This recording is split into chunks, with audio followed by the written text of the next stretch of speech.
Silav roj baş hevando. Hêvîdarim herkes baş e. Îro em weşanek taybet bu were birêve dibin. Ji Wanê agahiyekê hat. Abdullah Zeydan ceza lê birîne ama meseleyekî pir ne mezin e. Ji ber ku 3 sal û 6 meye bardik mezin û çê ji were bixwînim ceza lê hatiye birin. Lê Abdullah Zeydan ji ber ku beriya niha zêde di zîndanê de maye, 5 sal zêdetir di zîndanê de maye. Ew dikeve berhev. Yani êdî ew nakeve zîndanê. û ez bawer nakim destanê ser şaredariya Wanê jî. Ji ber ku li Wanê berxwedanekî çêbû, şaredarî ji nû ve hate bidestxistin. Tiştek wisa pir bawer nakim çê bibe. Ha niyeta AKP heye, rast e. Hevan hûn ji ber re bêjin kalîte deng baş e, hûn dengê min erê bikin, ez ji we re çend nûçeyên girînkene dixwazim bixwînim. Ka çi got, we negot erê deng, ez çima peyamê we nabînim? Erê serê sibê ez zanim hûn ha belkî li ser kar in erê ama ez dixwazim ji we re bültenek taybet pêşkêş bikim. Hem ji cîhanê hin agahî hene. Baş e? Deng baş e doktor? Mala te ava? Süper. Tamam e. İjar. Ez hema nivîsa xwe eyar kim zindiye ya zû de em bi were zindî çênekirî ne? Tim van demên dawî ez vîdeo amade dikim. Hem xibatê xwe televizyonê bi were parve dikim û hem jî doh reportaja me hebû bi Ahmet Gulabî Derera serkevtî bûne û temaşe kir di beşa vîdeoyê de ye. Gelek ez ji encamê razî bûm yani. Tespîtên pir baş hatin kirin. Yani dibe bila heteşe Sûriye dua bike ku rêveberiya Xweser serxwebûn îlan nekir. Heqeten îmkan hebû. Şert û merc hebû yani me dikare çima nebe. İjar ez hema cih bidim Abdullah Zêde ez mesela Abdullah Zêde du gotina bibêjim paşê dawî lê bînim meselekî pir ne mezin e. Ez zanim AKP bixwaze dest hatine ser şaredariya nexwaze nake û dike jî aniha çi bikim yani wextê mirov mirov di rewşekî wisa de be xelk bi mirovan dilîze dewleta te dikare mirovan bilîze dilîze jî hevserokê şaredariya bajarê mezin a Wanê Abdullah Zeydan lê 3 sal û 9 meh cezayê girtîgehê hate birîn li dadgeha pêncemîn a cezayê giran ya Amedê pêvajoya dadgehê ya li dijî Abdullah Zeydan dest pê kir vê sibê Abdullah Zeydan tevlî dozê nebû bixwe lê bi îdaya alîkariya rêxistinê hate darizandin. Parêzerê wî axivî Mehmed Emîn Aktar diyar kir ji ber ku Abdullah Zeydan di çarçoveya eynî biryarê de ji aliyê dadgeha bilind ve hatibû betalkirin di çarçoveyê heman biryarê de ku ji aliyê dadgeha bilind ve hatibû betalkirin wê demê 5 sal û 2 mehan di girtîgehê de mabû. Ji ber vê yekê îhtimal tune carekê de mikeve girtîgehê. Aktar li ser eger ku qayyum li ser şaredariya Wanê were tayinkirin yan na wî jî eyn mîna hûn çawa difikirin wisa gotiye. Qayyum nekir yerekê yasayî ye li gor yasayê nikarin qayyum daynin ser şaredariya Wanê lê belê ji ber ku qayyum biryareke siyasî ye em rast û çepê AKP nizanin ez nikarim di derbarê vê yekê de tiştekî bêjim. Dibe ku tayin jî bikin dibe ku nekin jî. Mesele ji ber ku siyasî ye. Niha hevanna ev li aliyekî ez ê bas ez ê rûpirta ez ê daxuyaniya Sırrı Suriye Önder endamê heyeta İmralyê ez ê yek bi yek ji we re bixwînim û ez ê bixwe şîrove nekim hûn ê bixwe şîrove bikin. We got erê hevanna. Ez bêjim qey tiştê muhîm dibêje. Kurd heta ku negê ji mirazê xwe li rojata navîn aştî aramî nemimkün e. Ev tespît e lê ev tespît ji aliyê kî ve hatiye kirin? Di nivîseke kovara Time ya Amerîkayê de hûn zanîn yek ji kovarên herî bi navûdengê cîhanê ye. Normal di şertan de tiştî ku ev kovar dibêje di jiyanê de pêk tê. Pêşbîniyê vê kovarê pir dicî de ne. Texmînên vê kovarê tim derdikevin. İjar ez bawer dikim ez vê nûçê taybet rojekê din ji we re pêşkeş bikim bi tevî naverokên cuda ên di kovara Time de. Okey. Di nivîsekê kovara Time ya Amerîkaya bi nav deng de hate destnîşankirin ku bê pêkanîna daxwazên çandî, zimanî û siyasî yên Kurdan aştî û aramiya mayînde li rojata navîn çênabe. Di nivîsê de behsa têkoşîna Kurdan ya ji bo serxwebûnê tê kirin. Kovara Time ya Amerîkayê nivîseke bi sernavê دیروک نشان داده که پیکانین داخوازه کردان جبو آشتی روژاتا نوین بنگهینه وشاند. کما هری مزن یا اتنیکی یا بی دولت لجیهان کردن. دنویسا کجالی سجن یا جی سسنتی خواندن سرحون alve hatiye nivîsandin tê bi bîrxistin ku Kurd bi nüfusa xwe ya zêdetirî 30 milyonî mezintirîn koma etnîkî ya bê dewletên ku li cîhanê li Iraq, İran, Sûriye û Tirkiye belav bûne. Di nivîsê de hate diyarkirin ku Kurd zêdetirî sed salekê ye ji bo azadiyê tê dikoşin herçend welatan bi awayên cuda mafê otonomî yên serxwebûnê nedane Kurdan jî ew tekoşîna xwe didomînin. Hatne destnîşankirin ku siyasetên çewsandinê a zordestiyê ên van welatan li hemberî Kurdan bûne sedema pevçûnên berdewam li herêmê û wiha hate gotin. Ji vê dîrokê derseke zelal heye. Bê pêkanîna daxwazên çandî, zimanî û siyasî yên Kurdan bi destxistina aştî û aramiyê li rojata nevîn nemimkün e. Yani Kurd û Kurmancî heta ku Kurd negêjin mirazê xwe li rojata nevîn aştî aramî nemimkün e. Min ev nivîs ji Rûdawê girtiye ji ber ku wan berhev kiriye. Ev nivîsa ku di kovara Timya Amerîkayê de derketiye ji aliyê Rûdawê ve hatiye berhevkirin min jî ji wan girtiye. Di dîrokê de tekoşîna Kurdan bi kurtasî bahs dike. Nivîs balê dikişine ser bûyerên girîngiyê wekî tepeserkirina serhildanên Kurdan ên li Tirkiye ji salên 1920 hewdana serxwebûnê ya Komara Kurdistanê ya Muhabadê ya li Îranê ya sala 1946 bê nasnamekirina bi hezaran Kurdên li Sûriye siyaseta jenosîdê ya Saddam Hüseyin ya li dijî Kurdan li Iraqê tê destnîşankirin ku Partiya Karkerên Kurdistanê PKK di salên heştê de bi armanca avakirina Kurdistaneke serbixwe dest bi têkoşîna çekdarî kir. Di encama pevçûnên bi Tirkiye re bi dehan hezaran kes mirin lê rêxistinê tüm maf bi dest nexistiye dibêje kovara Time. Her wiha hate gotin ku di aynî demê de li Îranê Serokê Partiya Demokrata Kurdistanê PDK İran Abdurrahman Qasımlo bi duruşmeya demokrasî ji bo Îranê xweserî ji bo Kurdistanê bangê danûstandinên aştiyê kiribû. Lêbelê di sala 1980 û nehan de Abdurrahman Qasımlo ji aliyê ajanên Îranê ve hat şehîd kirin. Otonomiya Herêma Kurdistanê di nivîsê de tê diyarkirin ku bi taybetî piştî şerê Kendavê ya 1991 bi destxistina xweseriyê de facto ya Kurdan li Iraqê ji bo Kurdan bû xaleke werçarxê. Her wiha tê gotin bi naskirina statûya federal ya Herêma Kurdistanê di destûra Iraqê ya 2005 de destkeftiyeke girîng hatiye bi destxistin. Xweseriya de facto ya Kurdan li Sûriye. Di nivîsê de bal tê kişandin ku piştî şerê navxweyî Sûriye Kurdan li herêmên Rojavayê Kurdistanê xweserî ragihand. YPG bi tekoşîna xwe ya li dijî Daişê piştgiriya navnetewî bi dest xist. Lê tê bibîrxistin ku Tirkiye ji ber ku YPG wekî beşekê PKK dibîne yan jî ji ber dijberiya xwe ya li temamê Kurdan li dijî destkeftên Kurdan yên li herêmê derdikeve û destwerdanên leşkerî dike li herêmê. Encam çi ye? Bê çareserkirina pirsgirêka Kurdan aştî nemimkün e. Di nivîsê de tê diyarkirin ku daxwazên xweserî, daxwazên serxwebûnê yên Kurdan li herêmê dibin sedema pevçûnên dirêj ên li siyasetên zextê jî nikarin vê têkoşînê rawestînin. Yani dibêje ez wê hevokê dubare bikim di nivîsê de tê diyarkirin ku daxwazên xweserî û serxwebûnê yên Kurdan li herêmê dibin sedema pevçûnên dirêj lê siyasetên zextê ên çewsandinê jî nikarin vê têkoşînê rawestînin. Herî dawî tê diyarkirin ji bo aştiya mayînde li rojata navîn divê daxwazên Kurdan bêne bicîhanîn yani li ber çavan bêne girtin. Dîrok nîşan dide ku têkoşîna azadiyê ya Kurdan bi zextê naye rawestandin.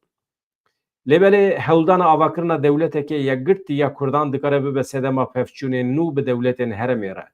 Çareseriya herî baş sîstemeke pirçandî ye ku tê de hemû komên etnîkî, olî yên mezin xwedî mafên siyasî çandî wekhev bin. Wallahî cehnema wan kiriye yani devleteke yekgirti ya Kurdan ava bibe ve şareki mezin çê bibe. Ya o devleta Kurdan hebe jî tune be jî xwe şarek li hember Kurdan tê meşandin. İja mirov milletên li herêmê biryar didin. Di nava xwe de Kurd jî divê tevlîvan biryaran bibin. Eger herkes ji xwe re devletekî bixwaze, eger tu bibêjî Arab devleta çibû Komara Erebî ya Sûriyê ve demê em jî dibêjin Komara Kurdî ya Sûriyê. Evî şûsa ye. Yani jî Komara Kurdî ya Rojava. Mecbur wisa dibe. Çünkü te navê dewleta me kiriye Komara Erebî, yani Cumhuriyeta Erebî. Tu vaxtê bêjî Türkiye Cumhuriyeti, em jî dibin Kurdistan Cumhuriyeti. Evî şûsa ye. Ama tu bêjî Anadolu Mezopotamya Cumhuriyeti ve demê em bêjin temam serçav û Türkiye jî tê de cih digire, em jî tê de cih digire, em dikarin bi hev re bijînin. Wekî din merov wek hev nebe çawa dikare bi hev re bijî bi hevan na? De hûn bêjin. Merov wek hev nebe, merov çima bi hev re bijî? Çima? Yani hek wek hev nebe jiyana bi hev re manawî tune ye.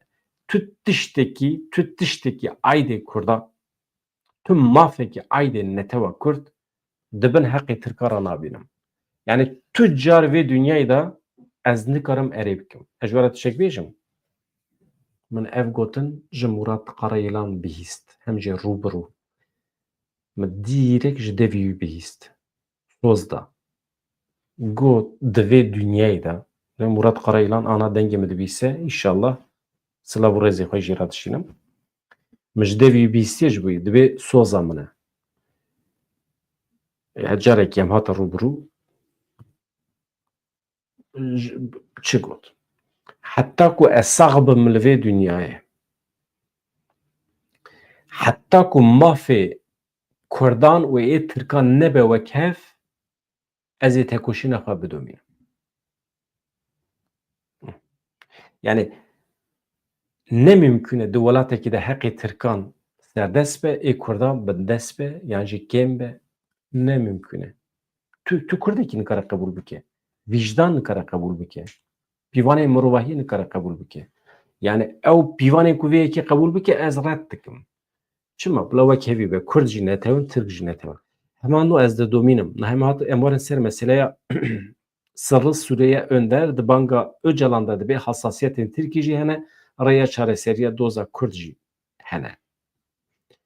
Ez hema röportaj hevpeyvîn ya Muhammed Aslan e hevalê rojnameger ji bo Ajansa Mezopotamya amade kiriye.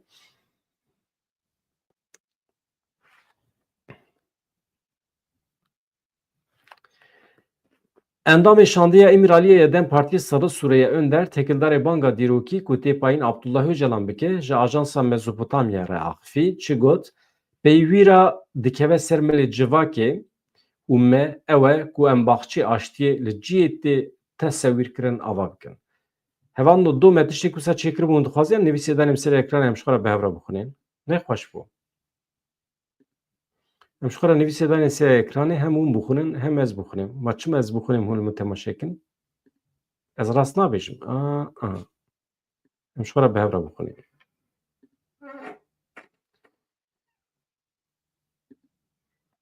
Kerem kin.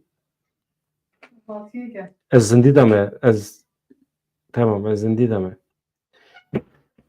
Tamam. Zindî de me. Baş e bi şeklî.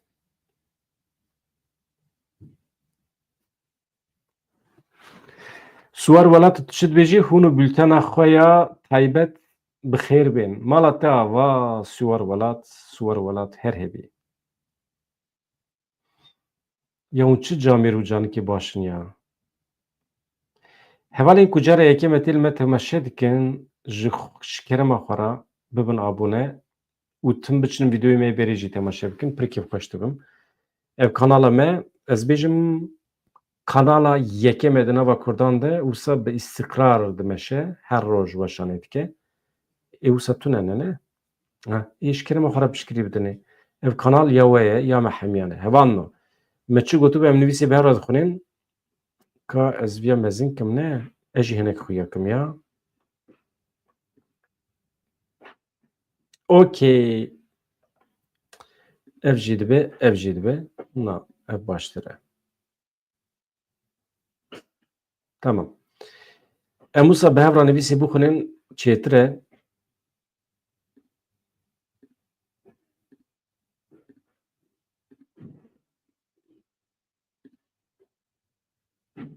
We got deng baş e îşallah baş e. Ji ber ku tonkî qanal vekirî bûn. Wextê ku qanalekî vekirî be di YouTube'ê de dengî min û wê qanalê tev li hev dibe.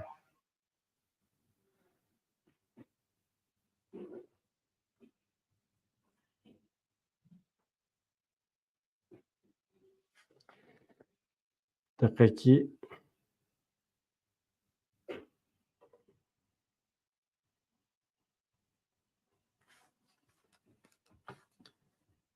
tamam. Aniha ez bi destûra we nivîsê dixwînim.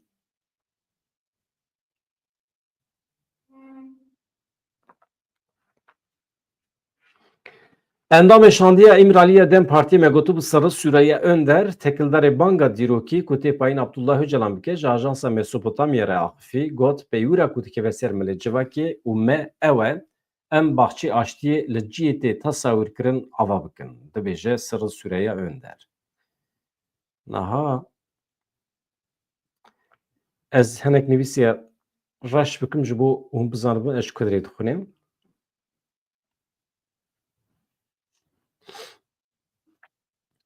Şandeya İmraliya Partiya Wekevî û Demokrasiya Gelan Dem Partiyê ku 28 Kanûna 2024 û di 22 çile de li girtîgeha tîpa F ya bi ewlekariya bilind İmraliyê bi rêverê PKK Abdullah Öcalan re hevdîtin kir didomin. Şandeyê dê di dawiya hefteya pêşme de biçe serdana Herêma Federal ya Kurdistanê. Şandeyê ku endamê şandeya İmraliyê Pervîn Buldan, Serê Sûreya Önder û hevserokê giştiyê Partiya DBP Keskîn Bayındır jî dernavdane wê 16 Sibatê li Hewlêrê bi serokê PDK Mesûd Barzanî re bi serokê Herêma Federal ya Kurdistanê Nêçîrvan Barzanî re hevdîtin pêk bîne. Di 17 Sibatê de jî şande wê li Silêmaniyê bi serokê yenekê Bafıl Talebanî, Qubat Talebanî û rayedarên yenekê re hevdîtin bikin. Di serdana de hûrgiliyên hevdîtinê li İmraliyê hatine kirin wê bênepav vekirin. Li nêrîn pêşniyaz fikrên rayedaran wê bêguhdarî kirin piştre jî çi dibe dê naveroka hevdîtinan bi Abdullah Öcalan re bêneparve kirin. Çav li rêye ku piştre jî Abdullah Öcalan tekildarê çareseriya pirsgirêka Kurd û demokratîkbûna Tirkiye bangekî dîrokî bike. Ji endamê şandiya İmraliyê û Serokwekîlê Meclîsê û Parlamenterê Dem Partiya Serê Sûreya Önder tekildarê pêvajoya dibin siya qayyûm binçav kirin, girtin, operasyonên leşkerî de didomin ji Ajansa Mesopotamya re axivî.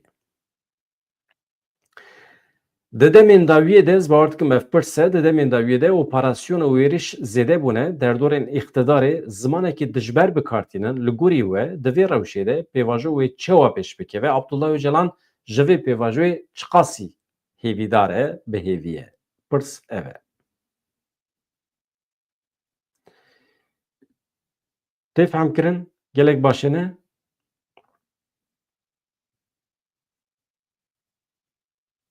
Süper. Em didomînin. Niha em dest bi rûportajê dikin. Tabii Serê Sûreya Önder wekî daîmî bi çîrokekî dest pê dike, çîrokek sempatîk dibêje çîrokek bi navûdeng e, di rojnivîskên Tomrîs û yar de derbas dibe.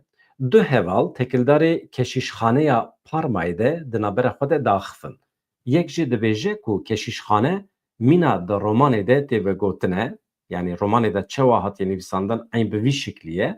Yê din jî dibêje ku keşîşxaneyekî wisa tunê ye. Roman xeyalî ye. Di dawiya dawî de diçin Parmayê, yê ku digot keşîşxaneyekî wiha tune ye, nişkava şox dibe, şaş dibîne. Ji çima pir piştrast bû ku li wê derê heqeten jî keşîşxane tune ye. Lê li wir em dibînin ku li ber çavê me keşîşxane heye. Çawa bû berê tune bû ana heye? Keşîş rewşê wiha vedibêje. Piştî romanê, şaredariyê keşîşxaneyekê mîna di romanê de vedibêje ava kir.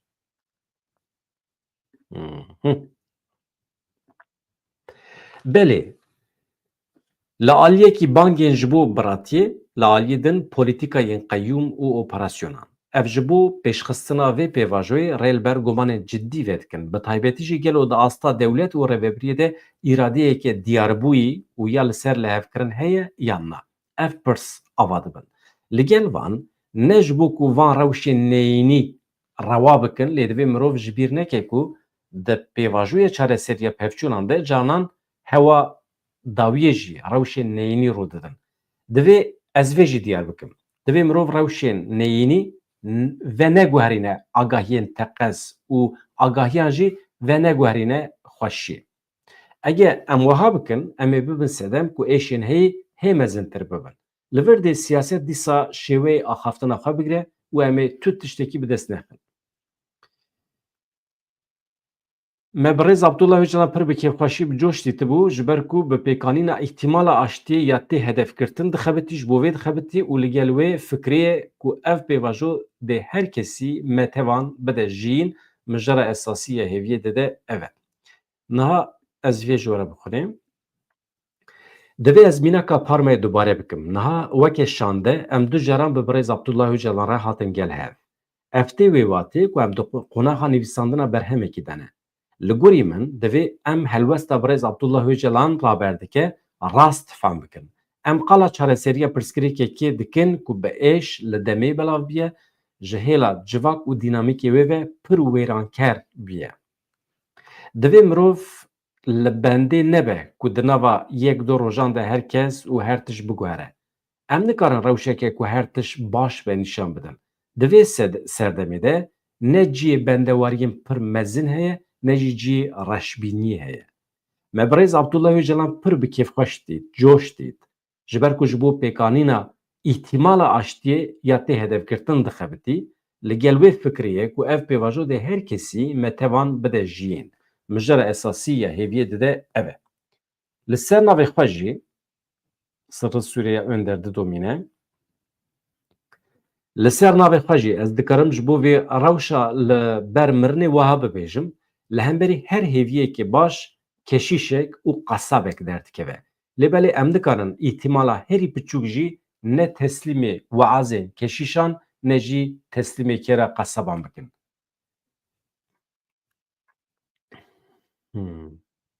Yani dibêje em nikarin ihtimaleke herî piçûk jî ne teslîmê weazên keşîşan bikin ne jî teslîmê kêra qeseban bikin. Rêya ber bê aştiyê ve rast rêya ber bê aştiyê ve rast nine, yani rast naçe. Astengî pirin. Heta carnan lûtke, carnan jî çal derdikevin pêşiya mirovan. Tiştek ku hem dikeve ser milê civakî hem jî dikeve ser milê metevan, yani em ketkarên aştiyê ew e, baxçeyê aştiyê li ciyê tê tesewîrkirin ava bikin. Hemû nirxandin wisa nîşan didin ku wê Abdullah Öcalan bangekî bike. Baş e, lê ev bang wê bi çi wateyê be armanca wê çi ye? Dipirse Mehmet Aslan. Bêguman hevdîtinê îro tên kirin daxuyaniyê ku têne dayîn, gotinên birêz Abdullah Öcalan û tiştên xwe ji bo xwe amade dike, tiştîbên ku xwe ji bo wê yakê amade dike, îşaret bi rewş û pêvajoyekê nû dike.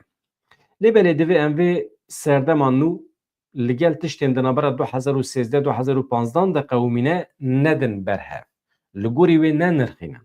Wê demê di navbera aliyan de agirbestekî hebû, çarçoveya wê ya qanûnî dihate avakirin, lê di dawiya dawî de em hîn bûn tişta diyarker ew e hêza îradeyê aştiyê ya aliyan heye û em vê jî ji şêwê xirabûna wê ya pêvajoyê dizanin. Lewma jî hewldana îro û geşedanên heyî divê em li gorî rewşa nû binirxînin.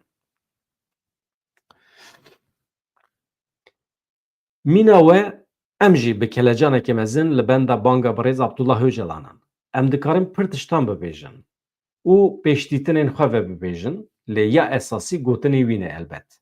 Li gorî min banga ku tê kirin dê ne tenê mijarek be, lê di qala gelek mijaran were kirin. Dibe ku mijara siyaseta demokratîk pir balkêş be. Li gel vê mirov dikare li bendê be ku tekildarê aliyên qanûnî, aliyên çandî, aliyên civakî yên çareseriya demokratîk a pirsgirêka Kurd jî hin gotin bêne gotin. Beriya her tiştî giring e kanalên pêra pêwendî têne dayîn bêne vekirin. Civak xitimiye. Li hemberî me komekê mezin heye û rûbirû nayê cem hev. Bi hev re naxife, nîqaş nake, bi hev re di nava şer de ye. Sedema vê jî hin kesên din nîşan dide heye. Alerjiya wan li hemberî hebûdû heye. Li gorî min birêz Abdullah Öcalan wê vê alerjî ji holê rabike. Yani behsê her du aliyan dike ku nava her de şer dane falan bêvan pêşhikûmiyê wan hene li hemberî hebûdû yan jî dijminî heye. Ya ez fehm nakim aliyê Kurdan dijminiya Kurdan li hember dewleta Tirkiye tune kî? Tenê hebûna xwe dixwazin. Yani beriye her tiştî kanalên ku merû bikare be peywendiyê dayîne bêne avakirin rast e ama dewleta Tirkiye dibêje em tu kesekî muxatab nagirin. Welhasel ez nekem nîqaşê pirs ev e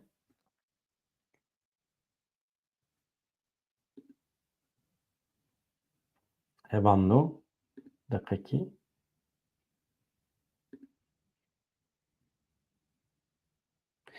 nivîs didome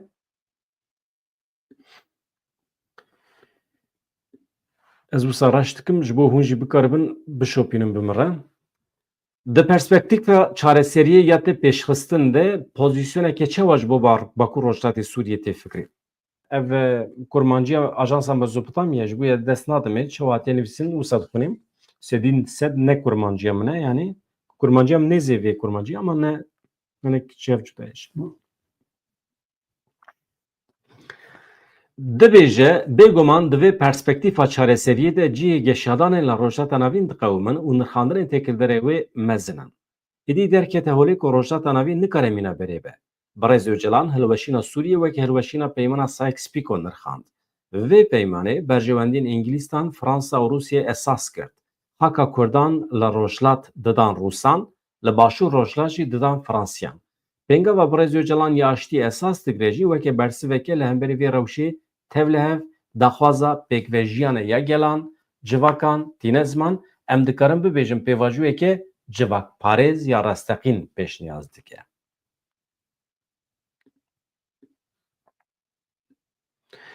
Em dibînin ku Öcalan ewlehiyê jî dide kêleka wekhevî û azadiyê.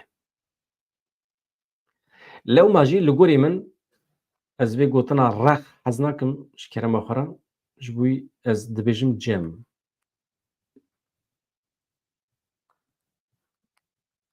Erê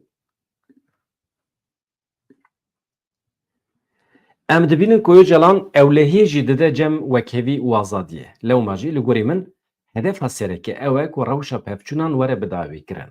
Birêz Abdullah Öcalan giringî dibîne ku Sûriyê ji hêla xak avdaniya dewletê ve yani avakirina dewletê ve hebûna xwe biparêze û Kurd li ser bingeha demokrasiyê di nava vê yekparetiyê de cih bigirin.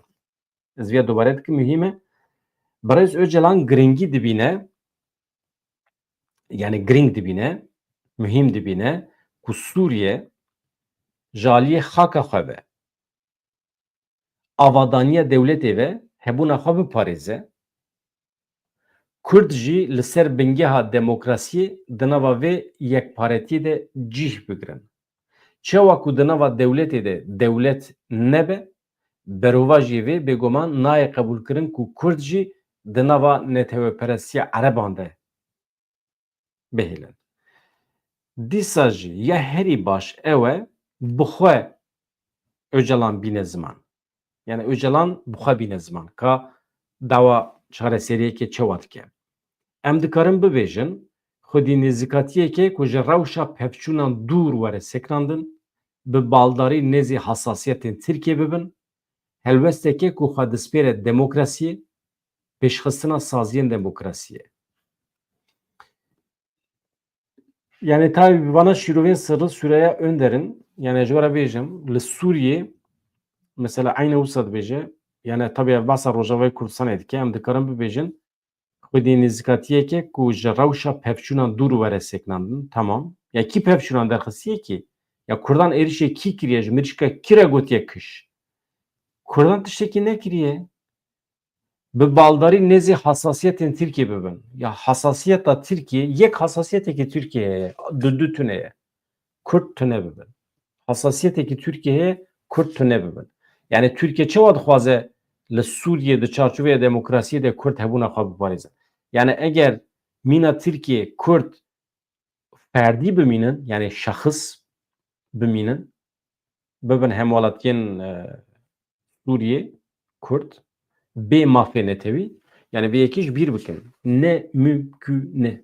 Ne mümküne. Hassasiyeta Tirkiye rê nade vê yekî ku Kurd weke netew bibin endamê Sûriyê helwesteke ku xwe despêre demokrasiyê pêşxistina saziyên demokrasiyê. Ev yek. Yani em binêrin ka wê çawa be ji ber vê yekî em bi meraq li bendê ne ku tiştekî çawa derbikeve û helwesta tabii ki Türkiye hassasiyetên xwe ferz dike li ser Kurdan rast e ama Kurd hassasiyetên Tirkiye beriya 6 salan hebû ji xwe. Yani pêdivî tune bû û demê Kurdan dest bi şer bikire. Ama madem ki Kurdan serî hildaye, şer kiriye û bi sed hezara insanan canê xwe da, şehîd bûn. Welew ku yek insanekî şehîd nekeve jî, dîsa Kurd heqê xwe dixwazin. Yani şer tune be jî Kurd heqê xwe dixwazin. Welhasıl nîqaşa vê yekî nayê kirin. Nîqaşa wî nayê kirin. Heqê Tirka çi be ê Kurda jî ew e. Demê got me soza xwe ji Murat Qarayîlan girtiye. Mêrik soz da. Yani qed nebe ew têkoşîna xwe domîne di vî aliyê de. Niha tişta ku dikeve ser melê Abdullah Öcalan yani Abdullah Öcalan xwe pêk anî eger bangaweziya ku herkes li bendiye bike hûn bendêne çi biguhere? Ev pirsek maqûl e. Sırrı Suriye önder çi bersiv daye? Em nikarin helbesta birêz Erdogan û helbesta birêz Baxçelî ya van demên dawî û partiyên siyasî yên din ku helbesteke redkirinê nîşan nadin nedîtî bên. Wa yani redkirin nîşan nadin ev tiştek pozîtîf e. Ya bifikirin ya. Wey te nakuje ya. Mêrkina wey te nakujin. Welet kujin jî de yani em bêjin. Wey te nakujin ji xwe re şikur bike yani. Eyn tê wê mane ya. Yani helbesta partiyên siyasî ku red nakin divê viyan miroj nedîtî ve ne? Yani mirov bêje çok şükür baş e. Eger em li ser vê axê hezar salekî din weke xwişk û bira li ser vê axê bijîn ku ev firaset wê li her kesî bide qezençkirin divê em hemû guhertin û veguhertina zihniyetê pêk bînin. Beriya her tiştî divê firaseta xwedî derketina vê pêvajoyê û îradeya siyasî ku îradeya çareseriyê tîne ziman şember bibe. Yani somut bibe. Pêwîst e rêveberiya demokratîk, zimanê lihevkirina demokratîk, azadiyên çandî, bi giştî hukûqa demokratîk were pêşxistin. Bêguman li bendêmayîna ku bila dewlet hemû guhertina pêk bîne wê helwesteke nerast be. Lêbelê tê hêvîkirin ku dewlet û îqtidar ji bo lêgerên û nîqaşên van pirsgirêkan yani van pirsgirêkên bingehîn a demokratîk neyên sînor kirin lê dijî wê bila wan teşvîq bikin.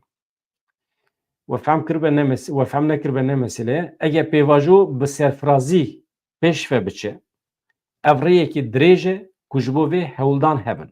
Lê ya herî girêng di vê rêya nû de em dikarin bi rêbazên siyaseta demokratîk pêş ve biçin.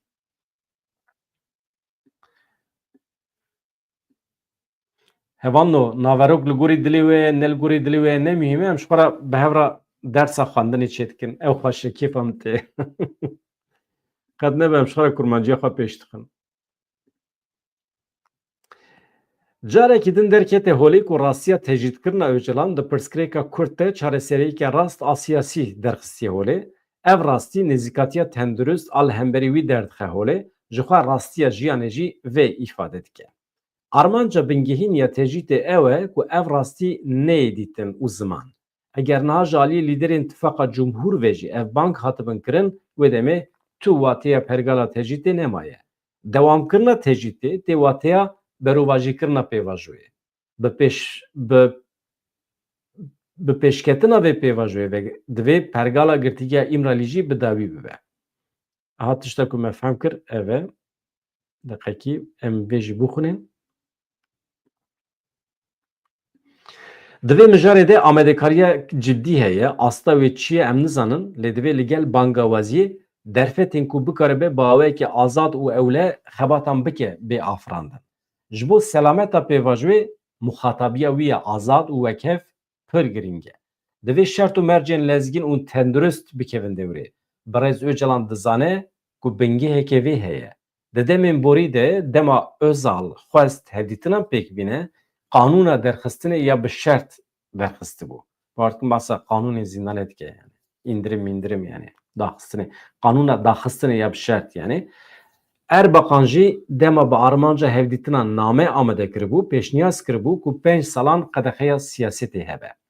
Birêz Baxçelî jî ev pêwîstî weke pêkanîna mafê hêviyê anî ziman xwestibû ku Birêz Abdullah Öcalan were meclîsê bangewaziyê bike. Bêguman sedemên şember ên van daxwazan hene, ma mirov bendeyê ku meseleyekî ew xwast hevlihev bi bangewaziyê beencam bibe. Eger bi rastî jî dixwazin Öcalan rola xwe bicih bîne, divê şert û mercên ku ev hevdîtin pêk bîne, nîqaşan bike, xwe bigîne agahiyan, xwe bigîne ragihandinê, yan jî ragihandinê bi bîr bîne bên aferandin. Yani şert û mercên Öcalan wisa amade bikin ku bikaribe kî bixwaze pê re hevdîtinan pêk bîne, nîqaşan bike, ragihandina azad kodar bike.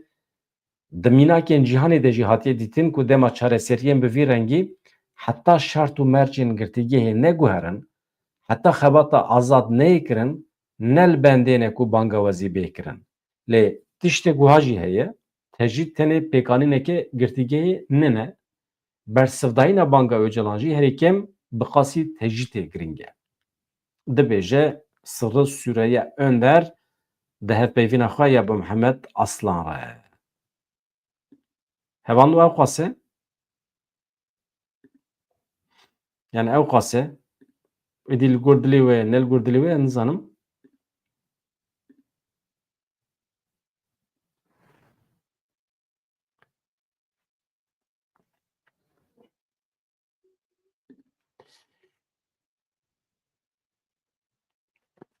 Ez niha peyamê we dixwînim hinek.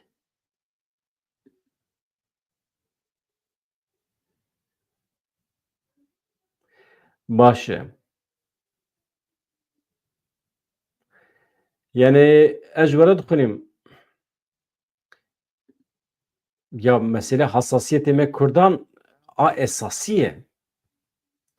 Kurd ji ber ku rewşa xwe nerazî ne dest bi têkoşînê kirin. Û têkoşîn didome yani heta ku negêjin mirazê xwe çawa ku kovara Time dibêje, kovara Timeê Amerîkayê dibêje, Kurd li rojata navîn heta ku negêjin daxwazên xwe ên netewî tu aramî pêk nayê, aştî pêk nayê. We got erê